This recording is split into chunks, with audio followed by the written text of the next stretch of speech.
So if you're trying to be a better leader in general, really start focusing on having authenticity, having leadership courage, leveraging empathy, having effective communication, building relationships, and then shaping your workplace culture.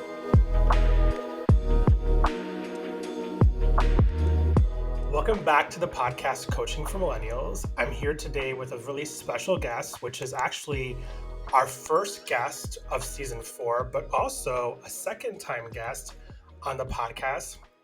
I'm really excited to welcome Stephen Yacovelli, Your Queer, you're the gay leadership dude, author of Your Queer Career, to the podcast. Steve, thank you for joining us today. Thank you so much for the time. And I'm so excited to jump in. A lot of stuff since the last time you were here. Yes, So the yes. floors are yours. Well, thank you, and I'm super happy to be here again to kind of give some words of wisdom, hopefully, or just make people laugh. So it's either or both, So we'll see where this goes. But as was shared, hi, I'm Dr. Steve Yacovelli, pronounce he, him, and his. I am the owner and principal of Top Dog Learning Group, which is share with what Top Dog is in a minute. But I'm also known as the gay leadership dude, so you immediately know 3 things about me: that I am gay, that I self-identify as a dude, and I really like to talk about leadership, and I think that's going to be a big part of our conversation here today. And I like to think of talking about Top Dog, my business. I like to think that the little doghouse, if you're watching or listening, our doghouse sits in the center of 3 different but insanely complementary areas. We look at leadership and organizational development. We focus on diversity, inclusion, and creating that sense of belonging in the workplace. And we look at change management and being resilient in times of change. We do one, if we're doing it right, we do all 3 of those with a bunch of different solutions for client partners. Webinars, in-person training, virtual training, group coaching sessions, custom solutions. And we primarily work with large Fortune 500s, large not-for-profits, both here in the US, Canada, as well as beyond. And so I've been doing it as my full-time gig for 16 years. So it's been a while. And then prior to that, I worked internal to places like Disney. I was an IBMer for a while. I was a professor for like a hot minute. That was not my jam after I got my doctorate. But it's been a really cool experience. And as you said, I'm also an author a few times over and a public speaker as well. Yeah. Well, congratulations on 16 years of celebrating Top Dog. That's amazing. I always love to see companies that start, scrappy and really can figure it out and making it happen. And the fact that you've got all these big clients you've worked with and had the opportunity to do so many things in the last 16 years. Obviously, this podcast really talks about the career span and what you can do and how you evolve and how you grow. And I think great conversation for what we're talking about today when we talk about your queer journey, your queer career. Give us a little insight as to from your last book to this book, what has happened? Because when you were on the podcast last time, we talked about your last book. Yeah, so it's kind of funny, and I'll start it with a quick story, and it was, picture it, Sicily. No, I'm sorry, it's a Golden Girls reference if you know. Anyway, if you don't know, that's fine. But as in 2018, I was actually in Philadelphia at a conference, actually at the National Gay and Lesbian Chamber of Commerce conference, and I'm sitting outside of one of the sessions like you do at conferences, and I'm sorting my business cards, and kind of next to me is this woman. She's doing kind of the same thing, and her name is the amazing Jen T. Grace. And Jen asked, like, well, what do you do? And I'm like, oh, consultant, Top Dog, blah, blah, blah. How about you? She's like, well, I'm a publisher. I'm like, what? She's like, yeah, I own a publishing house, Publisher Purpose Press. And I said, there's a leadership book in my head. I've been doing this for almost 30 years. And she's like, well, let's get that book out. And I love to tell that story. And Jen and I actually just told that story when we launched this latest book, because it was just so profound. And if you're listening or watching, you're going to meet people along your career journey that can completely change the direction. And Jen was one of those people where, I thought about being an author. I mean, I published a couple books here and there before. I published my dissertation just to have like the ISBN credit and see it on Amazon. Woo! But I got like 3-cent royalty or that. And I tried to self-publish, and I know some people have great success with it. I did not. And so I'm just like, I guess the publishing thing, the author thing is kind of not going to happen. And I just kind of left it at that. And then I met Jen, and it kind of changed things because as you shared, I've worked with a lot of leaders over the years, and you start to see what makes a difference in the ones who are successful, and you see what makes a difference with the ones who just are horrible. And so that's kind of what started the first book, Pride Leadership. Well, it wasn't Pride Leadership at the point. I just looked and said, hey, these are the top 6 competencies that I've seen make or break anybody. So if you're trying to be a better leader in general, really start focusing on having authenticity, having leadership courage, leveraging empathy. Having effective communication, building relationships, and then shaping your workplace culture. And so those were the 6 that I figured would be kind of the best ones to focus on. So my generic leadership book, as I was going to start writing, kind of there was that. And I started putting things together, but I started looking around here. I live in Orlando, in Central Florida, and I started looking at my queer brothers and sisters and siblings who are leading various groups in Central Florida as well as beyond. And so, if you're watching, this is actually the symbol of Orlando, and they rainbow washed it actually in a good way after the Pulse massacre. So this is actually a pin that my city commissioner would give out to certain people, and I was lucky enough to get one. She's a openly lesbian and just really cool, awesome person. But I started looking at queer folks, and then I said, "You remember Sex in the City, the original one?" Yeah, of course. How can you not know? I hope I mean, so. if you're gay, you have to know Sex in the City. If Absolutely. not, you need to be schooled by someone really quickly. And if not, I mean, I think it just dropped on Netflix or something like that, and I get no It is kickback, on but Netflix. so you could, Yes, yeah, you could binge it if you want. It actually still holds up fairly well. But in those episodes, if you're not familiar, the main protagonist, Carrie Bradshaw, she was a columnist, and she would sit down on a little MacBook, and she'd always say, I couldn't help but wonder. And then that was kind of the theme of the episode. And so I kind of played Carrie Bradshaw at this moment, and I said I couldn't help but wonder: is there something about these 6 leadership competencies that are just a little bit different through the rainbow lens than for our straight brothers and sisters? And so that's kind of where Pride Leadership came about. And so really looking at these 6 same competencies, but through that rainbow lens. And that's really was the first real book, baby, that we created. And that's what you and I talked about the last time. And it worked out pretty well. I mean, we did lots of book signings throughout the years since it came out in 2019. Got to meet a bunch of cool, like famous folks who got a hold of the book, wrote testimonials, got to give one to Mayor Pete at one point, and he was super excited. Folks, and then really it did pretty well. Lots of press, lots of podcasts, including your own, and I was super happy with it. Won 2 awards. That was kind of cool. But and then did lead to the audiobook, which we were just talking about before we started the recording, and that was 2020 when that came out. And I will never say never, but it was not my favorite experience because I found out to record the book and then send it to the editors to kind of do. I had to find the quietest place in my house, which of course was our walk-in closet.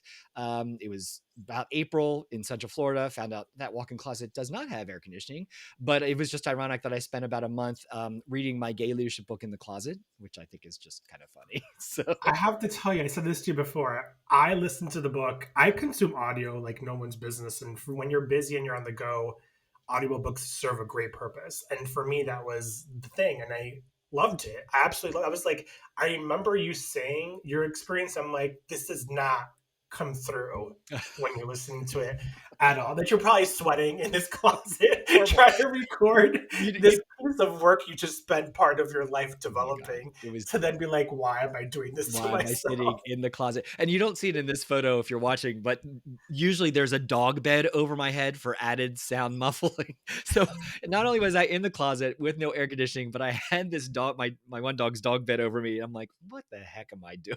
But it seemed to work. So there you go.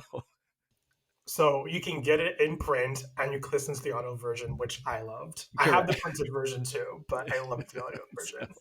but getting back to the next book, so Pride Leadership was great, and it actually led to an online leadership development program. So Line I wrote it program. as a textbook on purpose, and for what's called Pride Leadership Alliance Program, a leaders immersive opportunity to nurture strengths, and that we've had several hundred queer and ally leaders go through it, and it's been really cool. But I bring this up because during that those uh, programs, I'd have there's a one-on-one coaching component to it, and I'd have queer and ally leaders that like, Steve, I have a question, and they'd ask me a question relating to something within their specific workplace. And so I started answering those questions in a couple of different areas. I would go, had a couple published in The Advocate, which is kind of like a gay news magazine, if you're not familiar. BEQ Pride, which is a business focused LGBTQ plus magazine and organization. I'm actually an author or a writer for the Central Florida LGBTQ paper called Watermark. And so all these folks were, publishing here and there once in a while. And I started just collecting those books. And that's kind of where Your Queer Career came about. And so it's basically real questions that I've gotten from real coachees and people, both queer and not so queer. And I really just go through and answer those questions, and I organize it within the same six competencies: authenticity, courage, empathy, communication, relationships, and culture. But kind of focus it in there. So it might sound like, hey, dear gay leadership dude, I think my boss is homophobic. What do I do? And in 1,200 words or less, I kind of would say, well, if I were in your shoes, you might want to try these strategies to make the situation better. And that's kind of where Pride Leadership and Your Queer Career come into play. They're meant to be siblings, so they like each other. And if you're watching the visual, you're seeing the little handshake, which is fun. They actually love each other because they're siblings. And you Yay! compare. There it is. You got one of the first copies too, and I'm autographed. excited for it. I'm definitely reading it in the next couple of weeks because I don't have an audio version, and so I have to turn the pages of it. But But if I had to think about the two books, Pride Leadership is about the theory and the tools to be a more effective queer and ally leader, where Your Queer Career is applying those to certain mm, situations. And I think that's kind of the nuance or the difference, but how they're similar but a little bit different. so you need the foundation and the theory and the understanding that pride leadership is to really be the best version of that supervisor, that mentor, that ally that comes from your queer career. And those stories can help you help the people you want to help the most in understanding because you've given them all those tools. And also, like the Lions program, I'm part of the program, which I have not completed. I'm a terrible student, but I I love the foundations of how it's laid out and what it represents. And I think anyone who is listening to this, if you're employed by a company that offers you a professional development fund and you want to be a better ally or be a better leader, or if you're one of the co leads for an ERG, an employee resource Mm. group, you can spend funds for that and immerse yourself in the program or purchase the book and do a book club. A lot of ways to do that. Probably should say that for the end, but just we're talking about it and it came out. No, I mean, it's so true. And I work with a whole ton of employee resource groups, infinity groups, resource, whatever acronym your business called. And that's been a lot of fun, through keynotes and the Lines program and all these things. It's really given me a cool way to really understand the differences within certain workplaces and also some of the different experiences that folks are facing in this day and age. And that that's why I was really excited to write Your Queer Career, because there's commonality in a lot of these situations. One of the questions in there was about, I am in a hybrid work situation and I just don't feel the connectedness anymore of my Mm, colleagues. I think a lot of us can embrace that. And so, what are some strategies totally. that either I can do, or if I'm a leader of a team, or and, I mean, everybody in my world is a leader. If you're rather individual contributor or you have direct reports, it doesn't matter. You all have influence. So, what influence can I have in order to maybe change some of those situations? So, yeah, I'm super excited about the world getting Your Queer Career, just because I'm hoping it can help. I think it definitely will. I mean, you've done so much in the last 2 years since the last time you were on the podcast, from your LinkedIn newsletter that goes out. Is it weekly? I believe Right now, it's still weekly. Yeah, weekly. And then you have the monthly um, email queer. thing. Remind me what it's called. Oh, It's the group so that yeah, comes together, the community, yeah. So we also have the Leader Circle. Ignore the date because I by was the last leadership. one to go. Yeah, the Leader Circle, which it also came out of the Lions program, where folks would graduate and they're like, but I don't want to stop meeting queer leaders and ally leaders and awesome folks. So we started creating this free once a month thing. And what I tell employee resource groups to do is, I know, having run ERGs, it's a lovely experience, but it's, depending on where you sit, you have your day job and then this is your gay job, if you will. And sometimes that's hard to balance. And I know programming was always a challenge for me when I was running a couple ERGs. So I say, hey, ERG leaders, use this as free programming. Have your people go to it. meet other folks. And we always do it. Basically, we do a topic of the month. It's like a 10 minute. Steve shares another tool or tip, and then people go into small groups and breakouts and meet each other, talk about the topic or not. I don't care. I don't monitor them. But it's a really cool way to meet other queer and ally leaders around the world, literally around the world. And that's just kind of fun to create that space for folks. And we usually have about 40-ish folks, give or take, show up each month. Some come in and out. Some are groups of ERGs who go, but it's like, hey, just we have the space. Let's see what happens. Yeah, I loved it. I did it twice when it first came out, and then my world imploded with busyness. So then every time I registered and say I'm going to do it during my lunch hour, I'm going to make the time to go. Yeah, it And happens. it's on a Friday at 1 p.m. Eastern time, which is the best part. So if you have a Friday that's pretty light and you can make it to it, and it's once a month. But I found so much just out of the first two that I went, and it was just when you started doing them, because there's a level of connectedness that we often find that we don't get. And you were mentioning how when you work in a hybrid or a remote environment, Mm, excuse me, you don't get that. That was part of what I was missing. I work remotely. This is my office and my house.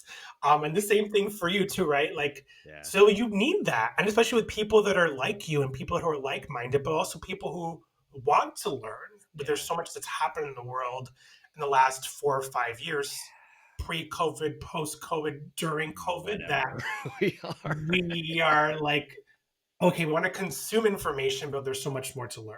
And I think everything is there. This is a Yeah, great well, message. what I've also seen, and it's just kind of organically happened. I'm so a big believer in like, hey, use the chat while I'm doing my spiel. That doesn't distract me whatsoever. My doctorate's in instructional technology and distance education, so I was Zooming before Zoom was a thing. So that's like I'm so okay with that. And I've people are throwing their LinkedIn in there, which is fantastic. I've seen people like, "Hey, I'm brand new at leading my employee resource group. Anyone have any question, any suggestions?" And be like, "Oh, reach out to me. Let's have a coffee or whatever." I'm like, "Perfect." And that's exactly the whole spirit of it is for people to just get together, see how we can support one another, whether you're a queer leader or not, doesn't matter. Everyone is welcome. And it's just been really cool to watch this group. And I've seen people come back and say, "Oh my gosh, I now have a job with XYZ company because I met them in this thing." So I'm like, cool. I didn't plan Wow. that, but That's hey, if that's going to happen, amazing. yeah, you never know what networking is going to do. I love that so much. So, with this book, obviously, you talked about the 6 pillars that was the foundation that came from Pride Leadership. And how does that translate? I know you mentioned briefly before that this is kind of like putting the work in and actually doing it. But how does that translate into what the book is? What can someone who is like, okay, well, I read the first one and I definitely want to read the second one, but what should they know before they buy it or what they can do to prepare I, themselves? I think the important thing is going into reading. So the way it's organized, again, it's in those the 6 competencies that are talked about in detail in Pride Leadership. So it's there's a chapter on questions around authenticity, and there's usually 4 questions, and then there's something at the beginning. It's kind of like put frames up. Well, what the heck is authenticity? If you didn't read Pride Leadership, and actually goes into a slightly different direction. So it's if you did read Pride Leadership, you get some more stuff, which is kind of cool. But then that answers the 4 questions around authenticity. But what I think 2 things I would I guess caution, I don't know if that's the right word before you go into it, is No. yeah, well, yeah, here's like FYI, I guess. Yes, there's 4 questions around authenticity. I guarantee all 4 could have fit somewhere else. Because the 6 competencies that I identify in both books and all the other stuff, they are so gorgeously interconnected. You really can't separate them. You can't be authentic as your true self in the workplace without being courageous. I can't change a workplace culture without building relationships, et cetera, et cetera. So, even though there's some that are in, the courage chapter, they could have easily been somewhere else. And so I think that's the first thing is keep that in mind as you go through the reading the questions. And the other thing too is, and these are actually, there's some kind of reflective questions at the end of each chapter, just because I'm a nerd and I'm an academic and I have to at least have you do some thinking to apply to your own world. But, like each one says, hey, so and so had this situation. How have you related to that? Or have you found yourself into the same thing?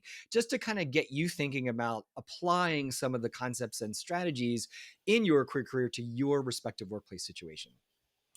I love that, and that's so insightful because I think it provides an opportunity for reflection and understanding of what you just consumed as far as content goes, but it kind of bridges the next step, so you're constantly thinking, "Oh, there's questions coming. I have to know how I'm gonna answer these questions for myself." But then if you're someone who's doing this because you are a leader and you're trying to, be a better leader or a better manager or a better supervisor for your team, or you're trying to become a better ally, this is so helpful in that awareness of removing any biases or any stigmas or any things that are really preventing you from understanding the community you're trying to serve and support. Yeah, it's so spot on, and I think that's the other thing too that I'm hoping people get out of this. I mean, yes, it's called Your Queer Career, but just like Pride Leadership, I had so many allies say, I totally get it. I mean, all the things you talk about. Matter of fact, my first editor of Pride Leadership, I was sitting in a coffee shop in Orlando, and I was waiting for her call because she was the first human in the universe besides myself to read it. And I was like, oh, so nervous. And she calls me, and I answer the phone. Her name's Heather, and Heather the editor, which is kind of hard to say. But I'm like, I love that. Heather, what's your perspective? And she's like, okay, Steve, I am a white cisgendered straight woman. I'm not, who I think is your initial target market. I'm like, yes. So, she said, this is the book I was looking for my MBA. It's solid leadership theory, lots of cited references, big bibliography, but it had a bunch of dad jokes and it was kind of funny. I'm like, okay, well, that's good. So it worked out pretty well. But I think in along the same lines, I think for Your Queer Career, I'm hoping folks don't see it and like, oh, that's just for gay folks. I'm not going to enjoy it because I absolutely think people can easily find themselves in many, many, many of the situations and apply those to their workplace, regardless of their demographics. Yeah, you were saying something about how, and you made this reference earlier about how you were teaching at one point, but I feel like that doesn't go away. And No. I think everything you do is teaching, even in your consulting business. Have you ever thought about what this framework could be if you put it together in a nice little package and you presented it to universities and institutions across the country that we talk about how we've seen legislature specifically in Florida removing so much of the history and the things that we've tried to fight for and build for the last 60 plus years. And so much of our country is so divided on what LGBTQ AI plus looks like. Like, how do you feel about it? I mean, there's so much to uncover just in what Yeah. I said that the questions can't come out of my mouth quick enough, but I don't want to throw all the questions and not let you answer.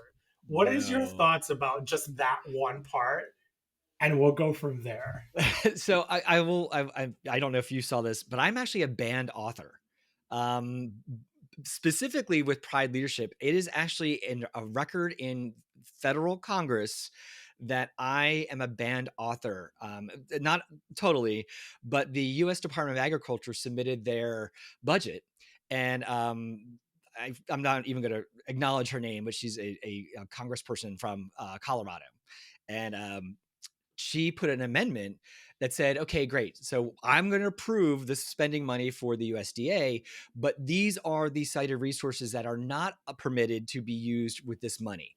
And mine was number 11, Prime Leadership. Are you fucking serious right I now? know, it's crazy. So we got I don't, that blows my mind. Number one, number two, is that like a compliment considering how Right? ridiculous people are today about Yes. like a book isn't it's paper with words on it threatening your life in your own Yeah. personal way. Like, what are you so offended about? What are you so scared of? But, oh, they're because we're making queer people better leaders. Oh my goodness, How dare horror. we? Clutch pearls, yeah, so that was kind of and at first I gasp. I was pretty upset when because a friend of mine texted me, she's like, "Oh, congratulations, you made the, LGBTQ national, online newspaper." I'm like, "What?" And she sent me the link, and I'm like, "Holy cow." So I remember my husband was home working from his office, and I went and I was upset, and he's like, "Oh, no, no, no, no. This is awesome. Call your publisher right now." So I called Jen and she's like, "Oh, we're doing a press release." I was So gonna say, I hope you had a press release for that. That is Yeah. I'm clapping. I wish there's an emoji that could come out right now, but just because the celebration of that. So, to answer your question, for every one of those types of idiots that are out there that are trying to Totally. make our world not so inclusive, I find like 20 more folks who are just like, oh my gosh, thank you for your book. It completely made me look at the work where I'm at. I've had many people read Pride Leadership and reach out to me and say, thank you. Because of your book, I realized that the place I was at was not the best fit for me and I left. And now I'm not saying, I don't advocate for that and say you get to the, shaping culture chapter and you're just like, oh, my culture stinks. I'm out of here, but if you having that self awareness, it's better to know now than 20 years down the road when you've invested so much and you're like, oh crap, I don't want to go anywhere else because I've already invested the time and energy here, even though it sucks. Well, and I think to that point, everything in your career takes courage, and it takes being someplace where you can be your authentic self is hard, period. Yet alone when you're gay or you're part of the LGBTQ community. It doesn't matter which one of them you are.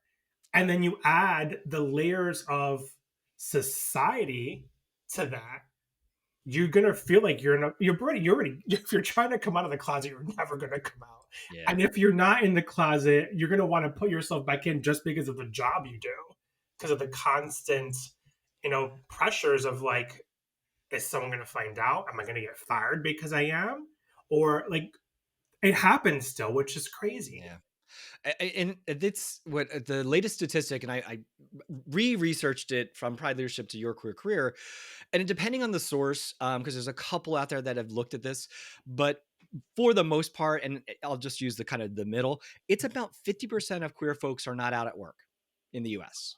It's Wow. still that high. That's insane.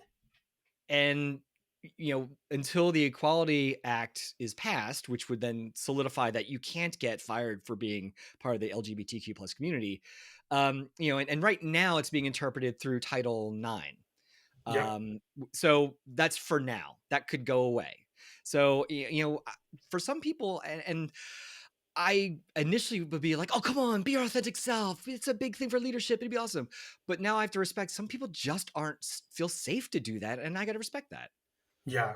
Yeah. I mean, it first of all, that number astounds me. My heart breaks to even hear that was the case. I'm not going to share the story, but I had a situation where I was not out at work, and I didn't leave the job because of that, but I definitely made a lot of people uncomfortable. Mm. And I feel like the people who I stayed and connected with are like, you were amazing. You did a lot of good. But I'm like, that could have been helpful before I left. I left for just because the opportunity was there to grow my career, my queer career particularly. Yay. But it breaks my heart to hear that, and that number is insane. Yeah. You said something that I think is really important that I'm not sure everyone either knows. Can you say again how people can still lose their job and it's still legal for people to get fired if you're gay? Yeah, I mean, I live in Florida. It's a right to work state. As long as it's not under the protected class, which again, because of Title IX is a little squishy, we're still not sure. But well, that's what the Supreme Court case is at least ruled for now. That no, you can't be fired for being gay. However, if you're in a right to work state, proving that is very challenging. I know I have been fired a couple times over in my career, and that's fine. But I remember going to, and I was at this one company. I won't mention who, but you probably figured out from my LinkedIn. And I was there for 2 years, or just shy of 2 years. And I won this glass award, HR executive of the year, literally sitting on the other side of my desk because I laugh at it now when I see it. 2 weeks after I won that, my boss pulls me into the office and says, "Hey, I just want to talk to you." I'm like, "Okay, sure. We work in global HR. That's not a big deal." There was another HR person there as well. Didn't think anything of it because again, we're in global HR. That's our department. He's like, "Yeah, this just isn't working out. We're letting you go." I'm like, I'm like, "What?" and and he starts crying. So now I'm clued in. I'm like, okay, this came from somewhere else. But Yeah. again, Florida is a right to work state. I that was it. That's all I had. So they gave me this massive. They offered me this massive severance package. I'm like, okay. I said I need to think about this. So I went to a lawyer, and I gave him the thing. He's like, how long were you there? I'm like, just shy of 2 years. He's like, what do you know? I'm like, what? He goes, this is hush money, and it comes with a lot of strings. He's like, I would recommend you not sign this, and I didn't. And to this day, it really, when you get yourself in those situations, Interesting. talk about your career, um, you realize how resilient you can be. I mean, just reflect on everybody listening or watching. What happened during COVID? What did you do to bounce back, or just even survive? And that's fine. And I think we all have that in us, and it's when we're put through those situations that we kind of can really reflect on the skills, abilities, and I'll say here in the South, gumption that you have. But yeah, but if you're an underrepresented minority, you just add an extra layer on top of that, and you might have to add to that extra resilience, unfortunately, just because of the way things are. Yeah. And I think that brings up a really good point because sometimes we were talking about, the each of the pillars and what they represent, but also we as humans, it can take us a little bit to get to those points where we're really comfortable and we do have the ability to be courageous for ourselves, to really put ourselves in those situations. I think this is just a beautiful body of work, and I can't wait to dig into it more to really Thank you. get deeper into the lessons of who you're talking to and who the audience is. And I feel like anyone who reads it, whether you're part of the queer community or not, you're going to learn something for sure. I hope so. I hope so. There were two. Oh, I'm certain there were two other points. One, I we were talking about like what does this mean for like education. I feel Mm, like there's a unique opportunity where I'm going to include it in my syllabus. I actually teach a career development toolkit course as a certificate program, so nice. I will definitely include it as a alternative or suggested reading, and Mm, I'll look for references of what I can find that can include it as part of our week 6 module that talks about DEI. But nice. do you feel like this is something you would consider, framing into some sort of educational course outside of what Pride Leadership does with the Lions program? Yeah, the academic in me really could see this. You're thinking through what's my rubric and my syllabi going to be. Yeah, I could totally see You that. have it. You have Yeah, it. it's in my head. Yeah, yeah. But what I think is really interesting though is you're seeing an appetite for this type of very hyper focused leadership development. Stanford has a queer executive program. I think I just saw Harvard launched one this year as well. And so, and you also have, leadership focus for people of color and for women and for veterans. And I remember somebody asked me, they're like, well, why do I have to focus on queer leadership? I said, because there are nuances to all underrepresented minorities and how we approach things differently. And there is some of that commonality and some of that challenge that's universal to us. And just having that safe space to talk about my queer career experience and how that works to helping or maybe sometimes hindering my own leadership success, I think is super important. So I absolutely could see it being part of a broader curriculum. I've had some conversations with folks like Reaching Out MBA and out on campus as well, just to kind of see if there's any opportunities, and we'll wait and see where that lands. Well, I think there is. Everything we've talked about today, just the idea started flowing. I was like, oh, I can't wait to talk about this with you. I can't wait to talk about that. So I think there's a lot of opportunity there. The other thing I wanted to bring up was there's a generation that call it alpha. I'm not gonna. I mean, there are millennials who probably are not out. I hope that if you are a millennial, that at this point in your life, you've had someone that can be your partner in crime that can make you Mm, feel better about being out, because there's nothing worse to be this age or in this age group and feeling like I'm going to be in the closet forever. But I would say for Gen Z or Generation Alpha that may be watching or listening to this, I love the fact that this is in video format. What would you say this book could be for them? Because I feel like in just the 30 minutes that we've been talking about this, there's a lot here that mm. someone can go back and forth between Pride Leadership and your career and learn so much about as they enter their workforce. how to prepare themselves to be their best authentic self? I if I could go back to, 20 something Steve who's just entering the workforce, I would have said to him, as you go through development, focus on these six. Focus on these six. And you're gonna, if you're just entering your career, you're somewhere in there, you're probably exposed to internal, external leadership programs, and they have a lot of different philosophies. Fine. They're all all have their value. I absolutely believe that. But think through the lens of these six. Absolutely, in my 30-ish years of doing this stuff, these are the ones that make or break leadership success. Again, authenticity, courage, empathy, communication, relationship, and culture. And if you can just master a couple of those, or just focus your energy or anything that you do to develop yourself in your career, make sure it touches one of these six. Sometimes, again, it could probably be a couple, and just focus your energy there. I think you will absolutely shine as a leader wherever you're at. And you probably hear like, "Oh, I'm an effective communicator as a leader." Of course, that is one of many. But what can you do? And then, of course, wrap this around, how do you be a more inclusive leader in general? Well, you do these six. And if you want to be a good ally for any group, you do these six.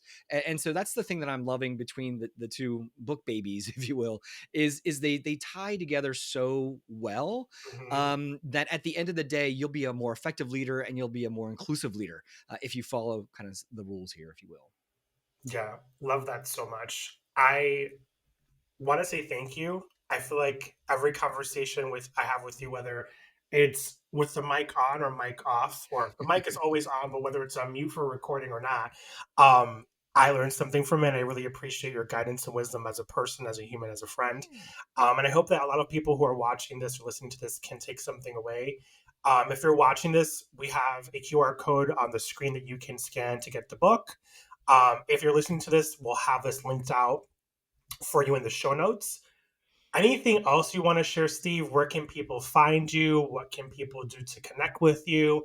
How should they connect with you? What do you want people to do? Yeah. Follow me on, I'm on pretty active on Instagram, Facebook, and of course LinkedIn.